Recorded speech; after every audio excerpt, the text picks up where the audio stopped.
ایک انٹرسٹنگ بھی اور ایک اسلام کا کلچر دکھایا گیا ہے. یہاں سے پہلے وہ ہالی ووڈ سے شروع ہوتا ہے، پھر بالی ووڈ جاتا ہے، پھر بالی ووڈ سے یہاں آ جاتا ہے. ایک تھرڈ ہینڈ کلچر پروموٹ ہو رہا ہے. میں اس لیے چاہتا ہوں کہ کوئی پتہ تو چلے ہمارے بچوں کو، نوجوانوں کو، کہ فرق کیا ہمارے میں، کہ ہمارا بھی ایک کلچر ہے، اس میں بھی رومانس ہے، اس میں بھی تاریخ کا حصہ ہے، لیکن اس کے اندر اپنی اسلام کے ویلیوز دکھائے گئے ہیں. اور بدقسمتی سے جو مجھے بڑا افسوس سے کہنا پڑتا ہے، جو میں دیکھ رہا ہوں یہ بالی ووڈ سے ایک بالکل، بالی ووڈ میں بھی کبھی آج سے 30-40 سال پہلے آپ کبھی اس طرح کی فحاشی نہیں دیکھتے تھے. اب وہ اتنا گند آ گیا ہے، جو مغربی جو ہالی ووڈ کی جو سب سے بدترین چیزیں ہیں وہ انہوں نے اپنا لی ہیں، لیکن وہ نہیں دکھائی جو کہ ان کے معاشرے کی طاقت ہے. تو اس کا بڑا برا اثر ہمارے بچوں پہ پڑ رہا ہے، اور اس کا بڑا برا اثر اسکولوں کے پر پڑ رہا ہے. ڈرگ کلچر ڈیولپ ہو رہا ہے، ہماری سیکس کرائمز بڑھ رہی ہیں، بچوں کے خلاف کرائمز بڑھ رہی ہیں جب آپ ایک معاشرے میں اس طرح کی فحاشی پھیلاتے ہیں. تو میں یہ چاہ رہا ہوں کہ ایک مختلف کلچر دکھایا جو لوگوں کو بتائے کہ اس کے علاوہ بھی کوئی ایک طرز زندگی تھی، ایک کلچر تھا، ایک ویلیوز تھے، کیونکہ وہ یہ ڈائریکٹلی امپیکٹ کرتا ہے فیملی سسٹم کو. یاد رکھیں، معاشرے کے اندر جیسی فحاشی بڑھتی جاتی ہے، فیملی سسٹم گرتا جاتا ہے. جب میں برطانیہ میں پہلی دفعہ گیا تھا 18 سال کی عمر میں، تو ایک طلاق ہوتی تھی ہر 14 شادیوں میں، ایک طلاق ہر 14 شادیوں میں. اب جب میں پچھلے 8-10 سالوں میں ہر 10 شادیوں میں 6 یا 7 اب طلاق ہو جاتی ہیں. تو یہ ڈائریکٹ امپیکٹ ہے کہ جیسے جیسے یہ فحاشی بڑھتی گئی، وہ ڈائریکٹ پریشر پڑا فیملی سسٹم پہ. اور اسلام کا سارا کلچر ہی یہ ہے کہ وہ پروٹیکٹ کرتا تھا فیملی سسٹم. یہ جو ہمیں چیزیں بتائی ہیں ہمارے کلچر میں، یہ جو ماڈسٹی، یعنی یہ اپنے جسموں کی نمائش نہ کرنا، اس کے پیچھے ایک پورا فلسفہ ہے کہ آپ نے اپنے فیملی سسٹم پروٹیکٹ کرنا ہے. تو ہمارا انڈیا میں آپ دیکھ رہے ہیں ان کی جو مغربی ایلیٹ ہے، اس کے اندر فیملی سسٹم بھی ٹوٹتا جا رہا ہے جیسے مغرب میں. تو ایک تو یہ وجہ ہے. ایک اور بھی ہے کہ ایک ہے صوفی کے اوپر، یونس امیر، وہ بھی ترک ہے، وہ اس کی وہ نیکسٹ ٹرانسلیشن آپ نے کرنی. اچھا جی، میں دوسری چیز آپ کو دیکھیں، میں نے پاکستان کے میڈیا کو ایوالو کرتے دیکھا ہے. ہم نے دیکھا ہے اس کو کہ کیسے یہ چینج ہوتا گیا. پہلے ہوتا تھا صرف پی ٹی وی، اور میں ان لوگوں میں سے تھا جس نے جب جنرل مشرف کی آئی گورنمنٹ، تو ہم نے بڑا کہا کہ ان کو کہ باقی ٹی وی چینلز کو آنے دیں. اس سے پہلے صرف پی ٹی وی ہوتا تھا. تو یہ 2002, 3, 4 میں شروع ہوئی باقی ٹی وی چینلز، اور ہم نے دیکھا کہ یہ کیسے پہلے لوگ بڑا انٹرسٹ لیتے تھے کرنٹ افیئر پروگرامز میں. تو بڑا کرنٹ افیئر پروگرامز ایسے نہیں شروع ہوئے ایسے کہ واقعی ایک اس میں سے لوگوں کو پتہ چلتا تھا، ڈفرینٹ موقف کی سمجھ آتی تھی. اچھا جی، یہ پارٹی کا یہ موقف ہے، اپوزیشن کا یہ، گورنمنٹ کا یہ. بڑا اچھا شروع ہوا ایسے، اور اس میں کئی اینکرز ایک دم بڑے اوپر آ گئے. جتنے وہ اچھے کرتے تھے تو وہ اوپر آنے شروع ہو گئے. پھر ہوا کیا، یہ چلتا گیا. اگر آپ دیکھیں ان کی ratings T V chat shows کی، تو یہ بڑھتی گئی 2010 تک، 2011 تک یہ ٹی وی چینلز کی جو کرنٹ افیئر بڑھتی گئی، اور یہ بڑھتا گیا. اور یہ آخر میں یہ وہ سٹیج آ گئی کہ جو چیٹ شوز کی جو لوگ دیکھتے تھے، لوگوں کے لیے بے معنی ہو گئی چیٹ شوز. وہ کیوں ہو گئی؟ کیونکہ وہاں تو صرف ایک بازار لگ گیا، وہ اس کو برا کہے، کوئی اس کو برا کہے. بیچ میں جو اصل جو لوگ انفارمیشن لینا چاہتے ہیں وہ کم ہونی شروع ہو گئی. تو آپ جب بات کرتے ہیں نا کہ یوٹیوب کے اوپر لوگ آ رہے ہیں اور آپ کی سنتے ہیں، کیونکہ لوگ انفارمیشن چاہتے ہیں. تو جب وہ دیکھتے ہیں کہ ٹی وی چیٹ شو میں ایک دوسرے کے شور مچا ہوا ہے، برا بھلا ایک دوسرے کو کہہ رہے ہیں، بیچ میں سے نکلتا کچھ بھی نہیں ہے، کوئی کچھ کہہ رہا ہے، کوئی کچھ کہہ رہا ہے. اصل میں تو لوگ جو سچ لوگ ڈھونڈنا چاہتے ہیں وہ چھپ جاتا ہے. تو تو آپ سب کے لیے دیکھیں میرا جو زندگی کا ایکسپیرئنس ہے وہ یہ کہ اللہ الحق ہے. جو سچ ہے نا وہ چھپتا نہیں ہے زیادہ دیر.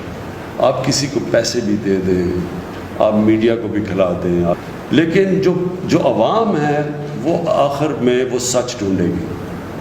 آپ کبھی بھی کوئی کسی میڈیا اونر کا یہ خیال نہیں ہونا چاہیے, اس میں یہ تکبر نہیں ہونا چاہیے کہ وہ کسی کو عزت دے گا یا کسی کو ذلت دے گا. یہ چیز اللہ نے اپنے ہاتھ میں رکھی ہوئی ہے. یہ کبھی کوئی انسان کسی کو نہ ذلیل کر سکتا نہ اس کو عزت دے سکتا. وہ اس کی وجہ یہ ہے کہ اگر یہ ہوتا تو سارے امیر لوگ عزت دار ہو جاتے اور غریب لوگ ذلیل ہو جاتے. ایسا ہے نہیں. اس لیے کیونکہ عزت اللہ نے اپنے ہاتھ میں رکھی ہوئی ہے اور وہ دیتا ہے وہ لوگ جو ہرائے حق پہ ہوتے ہیں. تو آپ کے لیے جو سب سے بڑا ایڈوائس میرا یہ ہے, میں نے اینکرز کو اوپر جاتے اور نیچے آتے دیکھا. کتنے اینکرز کو میں نے دیکھا, اس میں دو چیزیں ان کے راستے میں زوال میں دو چیزیں ہوتی ہیں. ایک جو اینکر اپنی میں اور اپنی انا کو اتنا بڑا بنا دیتا ہے کہ وہ سمجھتا ہے کہ وہ اس لیے نہیں بڑا بنا کہ وہ لوگوں کے سامنے حقائق پیش کرتا ہے, وہ ایک ایسی ہیلدی ڈبیٹ کرتا ہے جس سے عوام میں زیادہ شعور پیدا ہو. وہ جو اپنی ذات کے اوپر آ جاتا ہے کہ اچھا میں فیصلہ کروں گا, یہ اوپر جائے گا یہ نیچے جائے گا. جب اینکر کے اندر یہ آ جائے یہ تکبر, آپ یہ سمجھ آئے کہ وہ اینکر اب نیچے چلا جائے گا اور آپ کے سامنے بڑے اینکر اوپر سے نیچے آئے. اور دوسری چیز, جو اینکر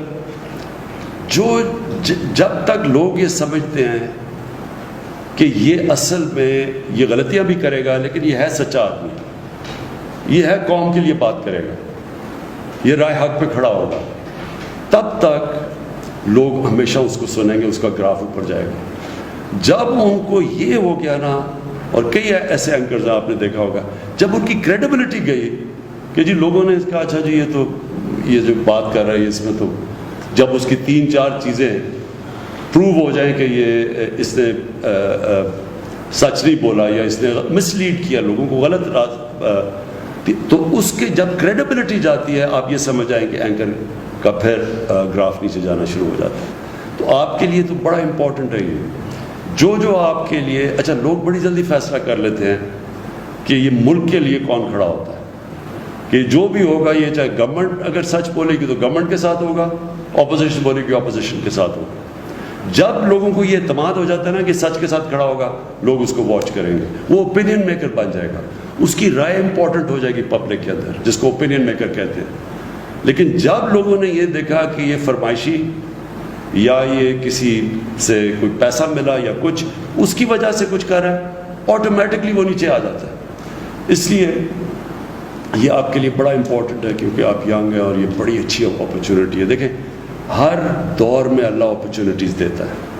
اب یہ آپ کو اپرچونٹی مل گئی یوٹیوب میں, یہ بڑا اچھا ہے, ایک لوگ اپنی اس میں کریئر بنا سکتے ہیں, اور یہ بھی چینج ہوتا ہے. اچھا اتنی تیزی سے سوشل میڈیا چینج ہو رہا ہے, اور آپ کو سب کو پتہ ہوگا کہ جو سب سے پہلے پارٹی جس نے سوشل میڈیا کو اپنایا تھا وہ تحریک انصاف تھی. اس سے پہلے کسی کو نہیں سمجھتی سوشل میڈیا کی.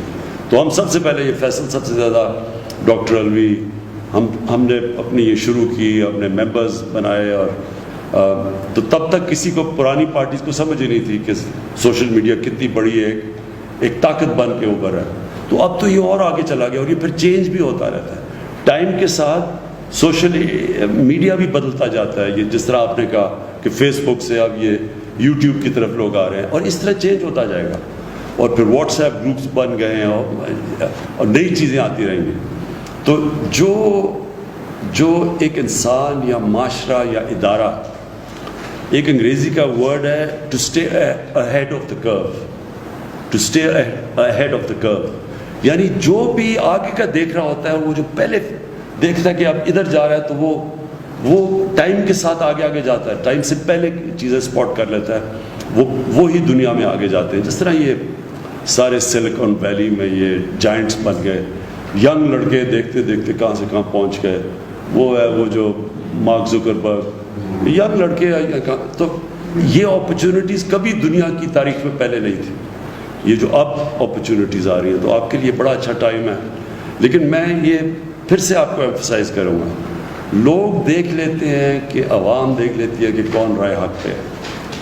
آج نہیں, تھوڑی دیر کے لیے لوگ, وہ ایک ابراہیم لنکن کی سینگ ہے, بڑی اچھی سینگ ہے کہ تھوڑی دیر آپ سب کو پاگل بنا سکتے ہیں اور سارا وقت صرف آپ تھوڑے سے لوگوں کو پاگل بنا سکتے ہیں, لیکن سارا وقت کوئی بھی آج تک سارے لوگوں کو پاگل نہیں بنا سکا, کیونکہ اللہ الحق ہے. اور یہ جو کرونا ہے, یہ یاد رکھیں بہت بڑا امتحان اللہ نے ہمیں نہیں, پاکستان ہی نہیں, ساری دنیا پہ بہت بڑا امتحان دیا. اس کے اندر جو سب سے امپورٹنٹ چیز یہ ہے, ہمارے جیسے ملکوں کے لیے, ہندوستان کے لیے, بنگلہ دیش کے لیے, ساؤتھ افریقہ کے اندر ملک ہیں جدھر غربت ہے, جدھر وہاں بھی کچی آبادیاں ہیں, ادھر ایک بالکل مختلف امتحان ہے بنسبت یورپ, چائنا, امریکہ, وہاں بالکل مختلف چیلنجز ہیں. تو اس لیے اس کے اندر جو ہمارا ملک نکلے گا, یہ بڑا ضروری ہے کہ ہم ایک قوم بن کے اس امتحان میں سب ہم امتحان میں شرکت کریں. ہماری پوری کوشش ہے کہ سب جو لاک ڈاؤن کی وجہ سے بیچارہ ہمارا جو کمزور طبقہ اس وقت مشکلوں میں پڑ گیا ہے, کبھی بھی ایسی بے روزگاری نہیں تھی. اور امریکہ میں بے روزگاری کا مطلب ہی کچھ اور ہے, کیونکہ وہاں تو بے روزگار ہوتا ہے تو وہ آ جاتا ہے سوشل سیکیورٹی پہ, اس کو حکومت پیسے دینا شروع کر دیتی ہے, سب رجسٹرڈ ہے. ہمارا 75-80% جو ڈیلی جو دیہاڑی دار ہے, وہ جب بے روزگار ہوتا ہے تو اس کی تو کسی کے پاس رجسٹریشن ہے ہی نہیں, کوئی اس کا ریکارڈ ہی نہیں ہے. وہ جا کے گھر بیٹھ جاتا ہے, اس کی دیہاڑی پہ وہ اس کی فیملی ڈپینڈ کرتی ہے, بچے, اس کی بیوی ڈپینڈ کرتے ہیں, وہ جا کے کھانا لے کے آئے یا پیسے ہوں, تو ان کے لیے اس وقت بہت مشکل ہے.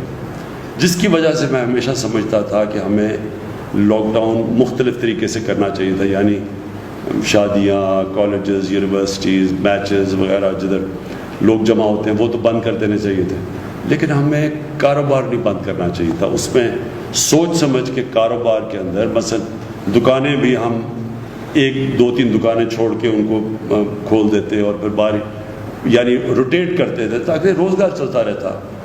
یہ چھاپڑی والے, ان سب کو ہمیں کرنا چاہیے تھا, لیکن ایک دم جو سب کچھ بند ہو گیا, اس سے ہمارے جیسے معاشرے میں بڑی مشکلات میں لوگ پڑے ہوئے ہیں. تو اب ہم سلیکٹو کھول رہے ہیں, کنسٹرکشن کھول رہے ہیں, کاروبار کھول رہے ہیں, لیکن اس کو کھلتے کھلتے بھی ٹائم لگے گا, اور تب تک بڑی مشکلات میں لوگ, جس کی وجہ سے ہم کوشش کر رہے ہیں کہ ہم یہ احساس کیش پروگرام سے اور بھی پروگرامز کر رہے ہیں تاکہ ہم لوگوں تک پہنچ سکیں. لیکن سب سے پہلے تو آج کوئی بھی دنیا میں نہیں کہہ سکتا کہ کرونا کب قابو میں آئے گی, کوئی بھی نہیں کہہ سکتا. تو جو ساری دنیا کوشش کر رہی ہے کہ کرونا کے ساتھ گزارا اب ہم کیسے کریں گے, کرونا بھی ہو اس کو بھی روکیں, لیکن ہمارا کاروبار بھی چلتا رہے تاکہ ہمارے بیچارے لوگ بھوکے نہ مریں. تو ہمارے لیے اب سب سے بڑا یہ چیلنج ہے. اس کے لیے ایک بڑا اچھا ایک ٹریک اینڈ ٹریس سسٹم, وہ ہم نے اب ساری ایجنسیز بیٹھی, ہماری سارے ادارے بیٹھے, ہم نے ایک سسٹم آرٹیفیشل انٹیلیجنس کے ذریعے ISI کے ساتھ مل کے نکالا ہے کہ سارے پاکستان میں ہم ٹریک کریں گے کدھر کدھر ہمارے کرونا کی کے جو افیکٹیز ہیں, جن کو انفیکشن ہے, پھر ان کو ہم ٹریک کر کے پھر ان کی پورا بنائیں گے کہ وہ کن کن سے مل رہے ہیں.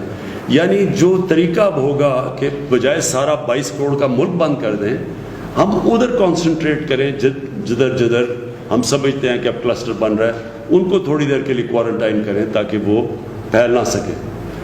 اس کے علاوہ اگر ہم جو بھی کرتے ہیں نا, اگر ہم سارا ملک بند کر دیتے ہیں یہاں بھوکے مریں گے لوگ, لیکن اگر ہم پوری طرح کھول دیتے ہیں تو کرونا پھیلنے کا ڈر ہے. تو اس لیے ایک بیچ کا نظام یہ لے کے آ رہے ہیں, اور اس کے اوپر ہم پوری کوشش کر رہے ہیں, اور یہ انشاءاللہ اسی طرح آگے بڑھیں گے. جو ہر کرائسس ہوتا ہے نا, اس میں اللہ نے ایک ایسا نظام بنایا ہوا ہے کہ اس میں اگر انسان اپنا عقل استعمال کرے تو اس میں موقع بھی بڑے مل جاتے ہیں. اور کرائسس کے اندر کئی بڑی زبردست چیزیں ہو جاتی ہیں, کیونکہ انسان کو اللہ نے بنایا ایسا ہے. ایک انگریزی کا فریز ہے, necessity is the mother of invention. جب آپ پھنس جاتے ہیں نا تو اللہ نے ہمارے میں اتنی صلاحیتیں دے دیا کہ اگر ہم اپنا ذہن استعمال کریں تو اس میں سے راستے نکلاتے ہیں. تو اس میں سے ایک یہ راستہ ہے کہ جو ٹیلی ایجوکیشن ہے, دوسرا ٹیلی میڈیسن, کہ ہم سب تک تو نہیں پہنچ سکتے لیکن ہم ٹیلی ویژن کے ذریعے ریموٹ علاقوں میں لوگ ٹی وی کے اوپر سامنے آئیں. یہ ٹیکنالوجی بڑھ چکی ہے تاکہ یہاں بھی ڈاکٹر بیٹھا بیٹھا ادھر ان کو اوپینین دے کہ آپ کو یہ بیماری ہے, یہ آپ یہ کریں جو بھی. اور یہ جو اسکولوں کا نظام, کیونکہ ہمارے بچے اسکولوں سے باہر ہیں, تو یہ ٹیلی ایجوکیشن کے ذریعے ہم کئی ان علاقوں میں پہنچے جدھر ہمارے ٹیچر ہی نہیں ہیں یا نہیں جاتے, یا جب تک ٹیچر نہیں جاتے تو تب تک بچوں تک پہنچ سکیں. اور بھی بڑی چیزیں ہیں, اور بھی میرے خیال میں ہم اب نئی نئی چیزیں سوچ رہے ہیں کہ ہم کیسے اس کو دیکھتے, وائرس کو دیکھتے ہوئے کیسے اب ہم اور چیزیں کر سکتے ہیں کہ ہم اپنا ملک بھی چلاتے رہیں ہیں, بچوں کو بھی پڑھاتے رہیں, لیکن یہ کرونا کا بھی کو سنبھال سکتے. ایک عام یہ ہے کہ پتہ نہیں گورنمنٹ کو اربوں ڈالر آ گئے باہر سے اور یہ تقسیم ہو رہے ہیں, کسی کو ہو رہے ہیں کسی کو نہیں.